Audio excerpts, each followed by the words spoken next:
Immaculatum cor Mariae triumphavit et regnavit. Sean bienvenidos a nuestro canal, los vasallos del Inmaculado Corazón de María, milicia de reparación perpetua. En esta ocasión, deseamos dedicar esta entrega a la reina y generala de este vasallaje, a Nuestra Señora de Fátima y a su Inmaculado Corazón. No podíamos dejar pasar esta fecha solemne en que los vasallos volvemos a confirmar que Fátima es actual y que es importante recordar, incluso entre católicos, que las revelaciones y hechos ocurridos en Portugal aún están por cumplirse. En esta ocasión me ha correspondido a mí escribir sobre el extraordinario hecho ocurrido el 13 de octubre de 1917. Esperamos que este trabajo resulte agradable a Nuestra Señora y edificante para todos nuestros oyentes. Roguemos al Inmaculado Corazón que nos alcance la gracia de ver pronto cumplido el triunfo de su Inmaculado Corazón y por consiguiente la llegada de su reinado glorioso.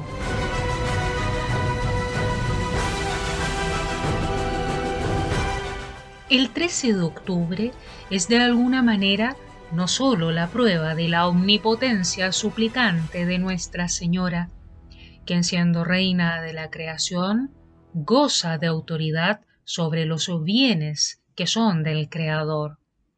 Dios ha querido darle potestad a la Santísima Virgen María.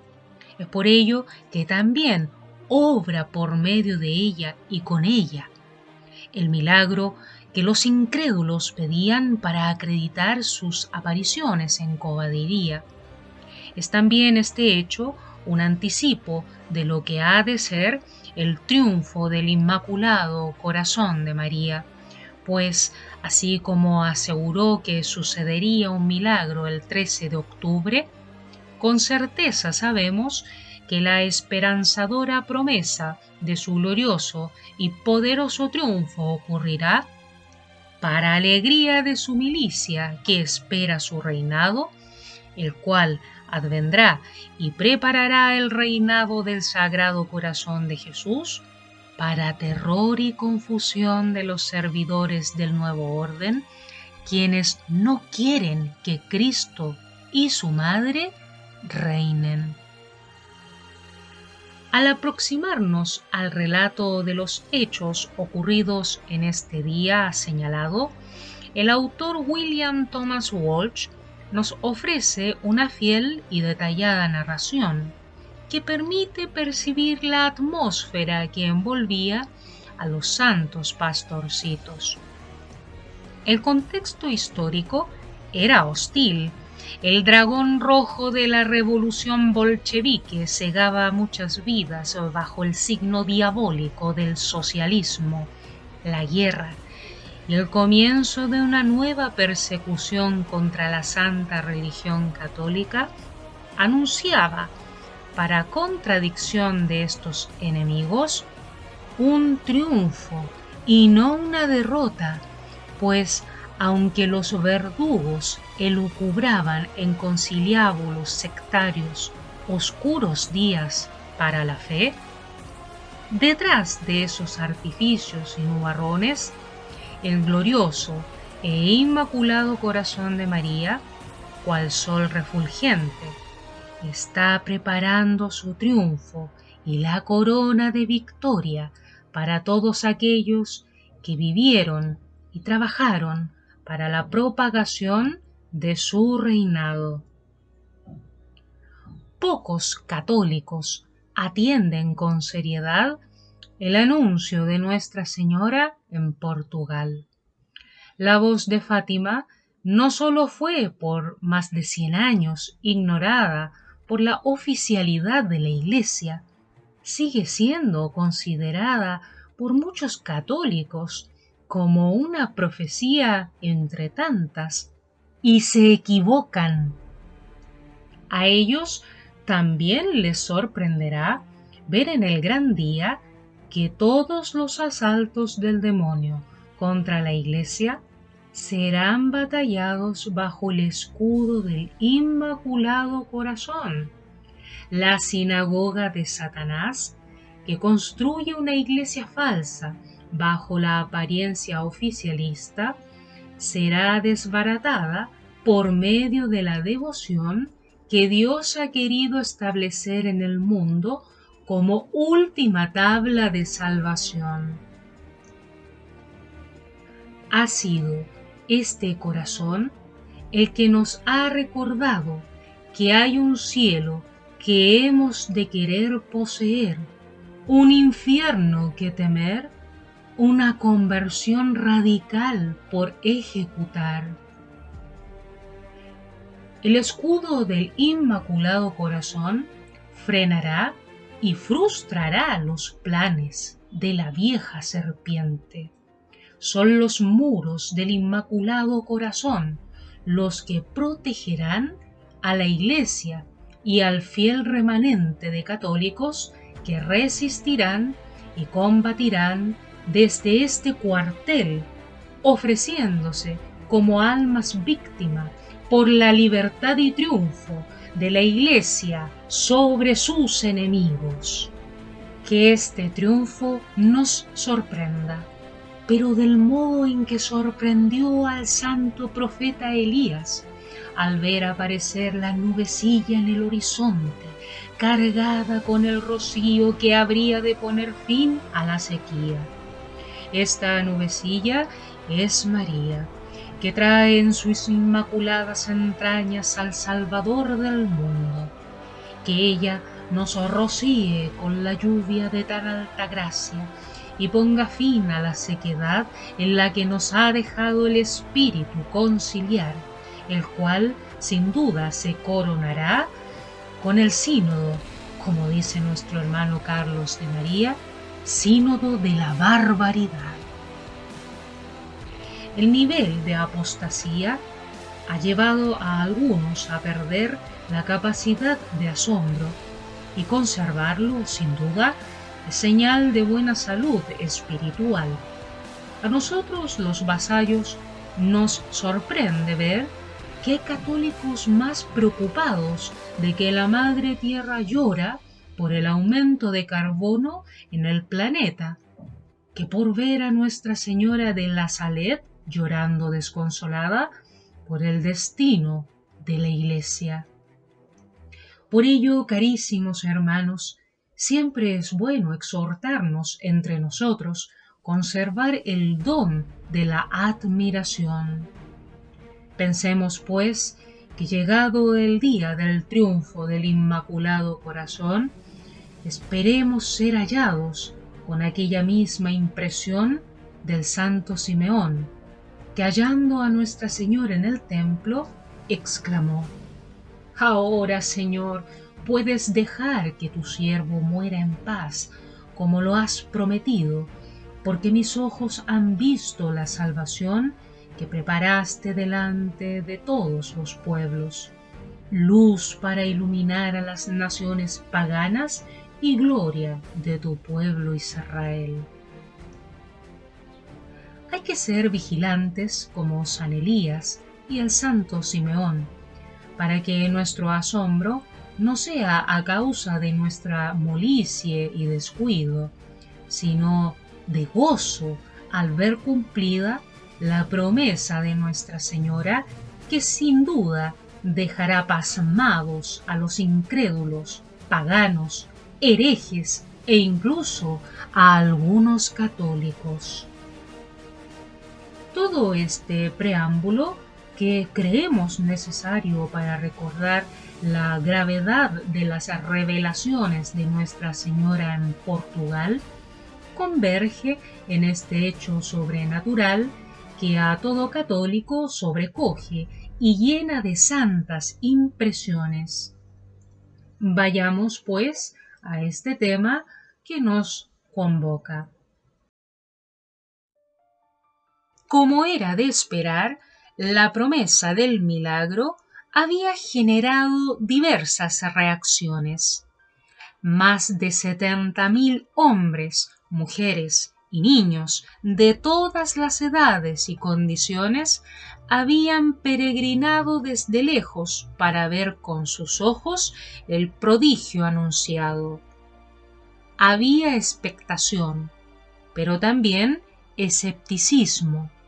El tío Marto, Olimpia, María Rosa temían ser atacados por las masas si no se cumplía la palabra de Nuestra Señora y repetían la idea de que los matarían por esta causa. Sin embargo, los santos pastorcitos se mostraron en todo momento confiados y seguros en la promesa que les había hecho la Santísima Virgen. Es así como una vez más hacen profesión de su fe con espíritu martirial. Si hacemos memoria, recordaremos que Lucía, Jacinta y Francisco fueron puestos en prisión por supuesta perturbación al orden público. Fue por instigación y presión política que estos niños fueron encarcelados con el fin de hacerles hablar sobre las apariciones y apostatar de su fe. Aquel 13 de agosto, nuestros pastorcitos no pudieron ir al encuentro de Nuestra Señora, y nos cuenta el relato de William Thomas Walsh que lloraban porque pensaban que la Virgen estaría triste porque no habían ido a Cova da Iria. Pasaban por sus mentes pensamientos lúgubres, y no era para menos. Eran niños encarcelados sin ninguna otra razón más que por su fe.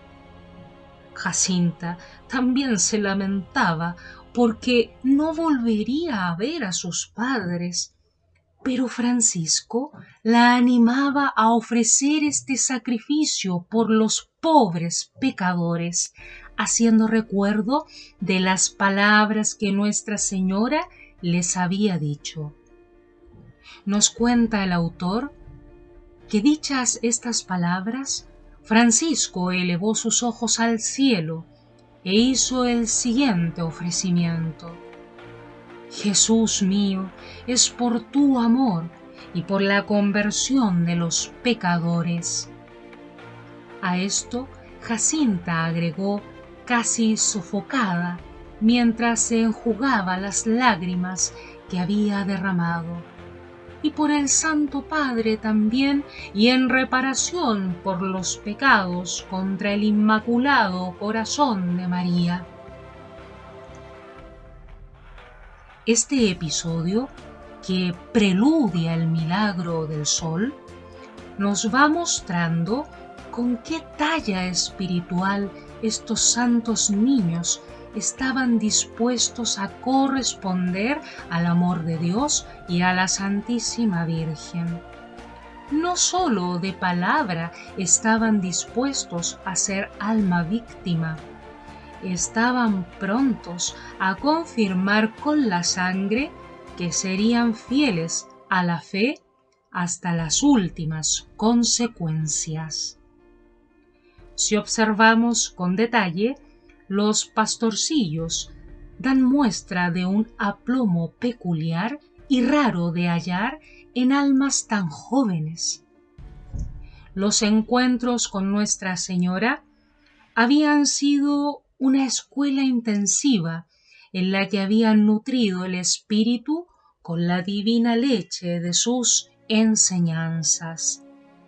La virginidad de esta reina, sin duda, les habría formado en la conservación de la inocencia en sus corazones. Los fulgores de su gloria habrían sembrado en ellos el deseo de la posesión eterna, teniendo todo lo que estuviese fuera de Dios como innecesario e inútil. El anhelo de ser totalmente de Dios ahuyentaba el temor de sufrir por causa de la fe, moviéndolos a desear entregar la vida, porque morir por Cristo sería para ellos una ganancia. Los interrogatorios largos y cansados que el administrador aplicó a los santos pastorcitos lograban el mismo resultado una y otra vez. Los niños insistían en que, cito, habían visto a una hermosa señora, toda hecha de un resplandor blanco, y que ella les había dicho un secreto, y ellos rehusaron decir este secreto, aun cuando les amenazó con meterlos a prisión por toda la vida, con el tormento y la muerte. Fin de cita. Las conversaciones que sostendrían los pastorcitos entre ellos dejan entrever el mutuo consuelo que se ofrecían mientras pasaban este tránsito oscuro, alentándose a no claudicar en el deseo de ofrecerlo todo por la conversión de los pecadores. Francisco muchas veces repite estas palabras como un mandato divino que él ha asimilado como alma oblativa y generosa. Y su preocupación no está ya en no volver a tener la vida que solía tener, sino en no volver a ver más a Nuestra Señora. Decía, esto es lo que me preocupa, y por ello insistía en ofrecer estos sufrimientos morales por la conversión de los pecadores. El heroísmo con que los pastorcitos protegen el secreto que Nuestra Señora les había confiado nos testimonia sobre su valentía ante tan hostil escenario. Algunos presos animaban a los niños a revelar al administrador el secreto que con tanto empeño buscaba conocer. Jacinta, Francisco y Lucía respondieron con la gallardía que caracteriza a las almas grandes. Respondieron con convicción: antes moriría. E inmediatamente se pusieron a rezar el rosario. Es necesario repasar estos hechos para comprender la fisonomía espiritual de aquellos que han sido formados en el Inmaculado Corazón de María para ser apóstoles de los últimos tiempos. Vocación que comporta un vínculo inexorable con el martirio, o al menos con el deseo de éste. Los santos pastorcitos estaban dispuestos, a su corta edad, de sufrir y escribir con su propia sangre su profesión de fe.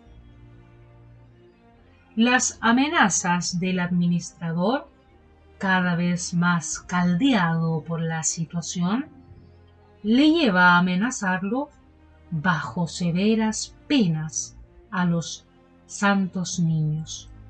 Y cito: muy bien, he intentado salvaros, pero como no queréis obedecer a la autoridad, seréis achicharrados vivos en una caldera de aceite hirviendo. Fin de cita. Y así los atormentaban. El administrador dio una voz de mando y al punto se abrió la puerta.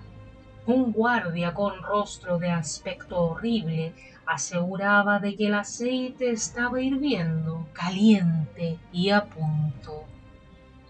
Primero eligieron a Jacinta para arrojarla a la caldera. No dio tiempo para despedidas. Lucía rezaba con fervor. Francisco decía un Ave María para que su hermana tuviese el valor de morir antes de revelar el secreto. ¿Qué pensamientos habrán tenido nuestros héroes en este momento? Justamente son esas meditaciones las que nos aseguran que no hay buen soldado que no haya sido formado por Nuestra Señora, que no anhele de corazón morir por causa suya, por la fe, por los pecadores. Mientras los dos pastorcitos estaban seguros de que Jacinta agonizaba, ellos confirmaban su deseo de morir. Lo dice Francisco con estas palabras, cito: ¿Qué nos importa que nos maten? Nos iremos derechos al cielo. Fin de cita. Seguido de esto, llevaron al niño para someterlo al terror de la caldera hirviendo, dejando a Lucía para el final. El administrador intentó persuadirla, diciéndole que era mejor decir el secreto, pero ello, con recia convicción, le respondió Lucía: antes moriré. Si bien nuestros pastorcitos no sufrieron este tipo de martirio, los tres vivieron como hostias puras que se inmolaron en el altar de la cruz por manos de Nuestra Señora. Fueron sin lugar a duda mártires de deseo, que hasta el final confirmaron la voluntad de sacrificarse por la conversión de los pecadores y por las ofensas que recibe el Inmaculado Corazón de María. La renovación de este deseo de ofrecerse en martirio aparece nuevamente el 13 de octubre. Ante la incredulidad y escepticismo de muchos, se pensaba que los pastorcitos corrían peligro si no se cumplía la promesa del milagro. Jacinta no tardó en decir resueltamente que si los mataban, nos iremos al cielo, pero aquellos que nos atacan, pobres infelices, se van al infierno. La tensión era evidente, la hora ya se cumplía, era mediodía, la lluvia copiosa, el barro y el frío ya causaban estragos en las reacciones de las gentes.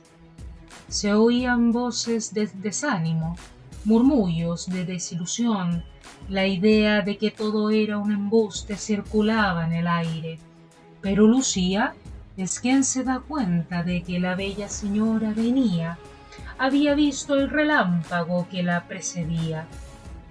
Dejemos aquí que la pluma de William Thomas Walsh nos maraville con el relato que oyó de la propia Sor Lucía.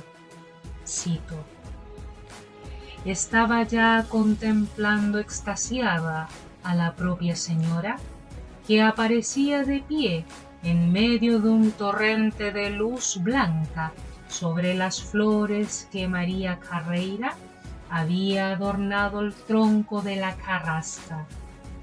Jacinta y Francisco, a cada lado de ella, tenían asimismo fija la mirada, ambos radiantes, ambos olvidados por completo de la multitud a su alrededor.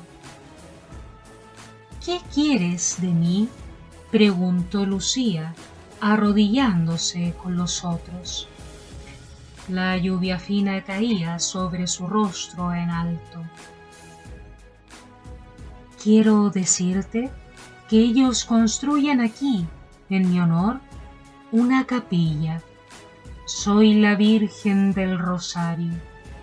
Que continúen rezándome el rosario todos los días. La guerra va a terminar y los soldados regresarán pronto a sus casas. Tengo que preguntarte muchas cosas, dijo Lucía. La curación de algunas personas, la conversión de algunos pecadores. Unos sí, otros no. Es necesario que corrijan sus vidas y pidan perdón por sus pecados. Si me permiten hacer aquí una breve intervención, qué importante es escrutar con sabiduría las palabras de Nuestra Señora, porque ante las peticiones ella es clara. Es bueno pedir la salud del cuerpo, pero si ésta no va acompañada de la salud del alma, en vano pedimos seguir viviendo para el mundo si estamos enfermos para Dios. Y la salud del alma llega por la corrección de lo que está torcido en nosotros, sentir compunción por nuestros errores y pedir el perdón sacramental que exige una verdadera conversión. Nada de estas exhortaciones pusilánimes en que ni siquiera se quiere llamar al pecador a arrepentirse de sus crímenes. Afuera esa falsa religión, nos diría Nuestra Señora con severidad. El relato continúa en un tono extremadamente solemne, pues la Virgen dirá unas palabras que bien podríamos aplicarlas hoy a la Iglesia y su jerarquía deconstruida. Cito: su rostro, el de la Virgen, se puso más serio al continuar diciendo: que no agravien a Dios, pues Él está muy ofendido. Luego la señora del Rosario abrió sus blancas manos como siempre, y le pareció a Lucía que la luz que salía de ellas ascendía hacia el punto donde debería esconderse el sol directamente a lo alto, y que era más brillante que cualquier luz solar. Quizá fue en este momento cuando la multitud vio abrirse las nubes cual dos enormes cortinas que se descorrían, apareciendo el sol entre ellas en el claro azul como un disco de blanco fuego. Muchos oyeron gritar a Lucía: «¡Mirad el sol!». Pero esto lo dijo en estado de éxtasis y ella no lo recuerda, pues estaba completamente absorta en algo que vio donde el sol debía encontrarse. Al desaparecer la señora en el propio resplandor que provenía de sus manos abiertas, aparecían en el cenit 3 cuadros que simbolizaban, uno tras otro, los misterios gozosos, dolorosos y gloriosos del Rosario. El primero era una representación precisa de la Sagrada Familia. Nuestra Señora, con su tradicional túnica blanca cubierta con un manto azul, y San José a su lado, sosteniendo en su brazo al niño Jesús. San José de blanco y el niño de rojo vivo. Se oyó a Lucía decir: «San José nos va a bendecir». Los tres vieron esta primera visión, y al santo hacer 3 veces la señal de la cruz sobre la multitud. El santo niño hizo lo mismo. La siguiente visión, vista solo por Lucía, fue la de Nuestra Señora de los Dolores en el atavío negro que le asigna la tradición, la Mater Dolorosa del Viernes Santo, pero sin el puñal en el pecho, y a su lado estaba su divino Hijo transido de dolor, como cuando él la encontró en el camino del Calvario. Apareció entonces Nuestra Señora en una tercera visión gloriosa bajo la forma de Nuestra Señora del Monte Carmelo, coronada como Reina del cielo y del mundo, con su Hijo sobre sus rodillas. Hasta aquí parte del relato. Con claridad podemos decir que los misterios que contemplaron los pastorcitos permiten apreciar la insistencia del cielo al confirmar que el Santo Rosario es revelación divina y que los pasajes que recorremos con piedad al rezarlo nos permiten acercarnos al corazón de Jesús por medio del corazón de la Madre. Seguido de estos acontecimientos ocurrió lo prometido. Si bien las personas no vieron lo que se les reveló a los pastorcitos, todos vieron algo casi apocalíptico. Y cito: el sol lucía en el transparente cenit como un gran disco de plata, al que, aunque brillante como cualquier sol visto en ocasión normal, se podía mirar directamente sin cerrar los ojos y con una satisfacción única y deliciosa. Esto solo duró un momento. Mientras lo contemplaban, la gigantesca bola comenzó a danzar. Esta fue la palabra que todos los observadores aplicaron al fenómeno. Primero, se le vio girar rápidamente a modo de gigantesca rueda de fuego. Después de cierto tiempo se detuvo. Entonces giró de nuevo con velocidad vertiginosa, espeluznante. Finalmente apareció en el borde una orla carmín que se esparció por el cielo, irradiando haces de llamas rojo sangre, como si procediesen de un torbellino infernal, reflejando sucesivamente sobre la tierra, los árboles y matorrales, sobre los rostros vueltos hacia lo alto y los trajes, una serie de brillantes colores: verde, rojo, naranja, azul, violeta, todo el espectro en suma.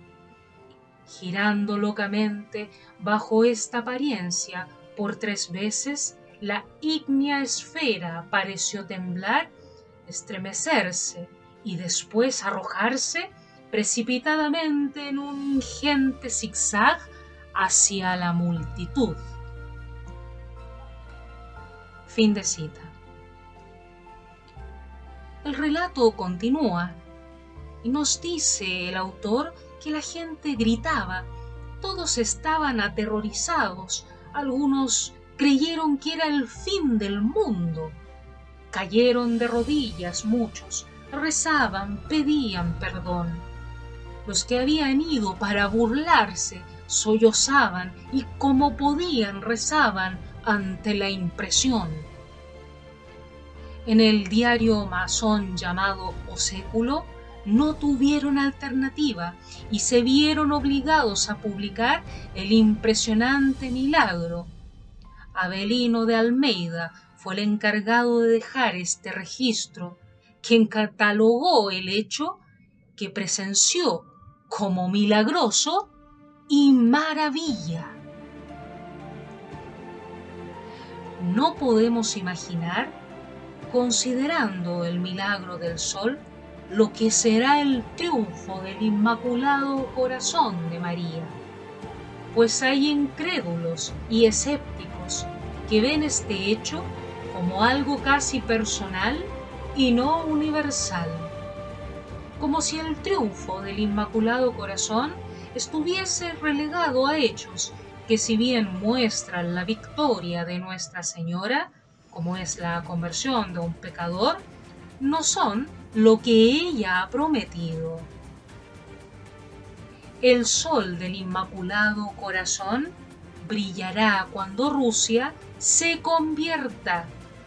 Es cierto que la consagración realizada no ha sido en las condiciones requeridas por Nuestra Señora, pero nos queda a nosotros rogarle que la acepte, para que Rusia se convierta como señal y preludio de su triunfo.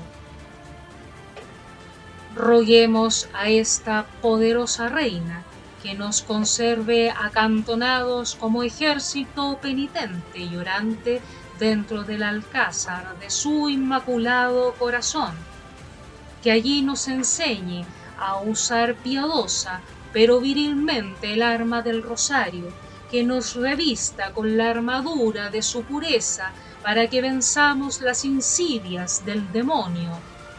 Sea el Inmaculado Corazón de Nuestra Señora de Fátima la horma donde nos ha formado como vasallos, la escuela que nos siga cultivando la vocación que hemos prometido honrar en nuestro voto. Renovemos nuestra vocación martirial con la misma gallardía que nuestros santos héroes Jacinta, Francisco y Lucía, y repitamos una vez más esas palabras que dijimos ante el trono de Nuestra Señora a los pies del altar, en presencia de nuestro Padre espiritual y capellán de esta milicia, don Milan Tismadías, que en paz descanse, y digamos: oh Reina de los mártires, no tardes en concedernos la gracia de ser apóstoles de tu Inmaculado Corazón. Revístenos con el lino de tu pureza, cíñenos de valentía para que en esta batalla despiadada perseveremos fieles a lo que hemos prometido. Recibe, benigna, el incienso de nuestra súplica, que ésta suba hasta los atrios celestiales como testimonio que han de clamar no solo nuestros labios, sino también nuestra sangre, para que por fin el orbe entero escuche que vuestro Inmaculado Corazón triunfará. Amén. Immaculatum cor Mariae triumfavit et regnavit.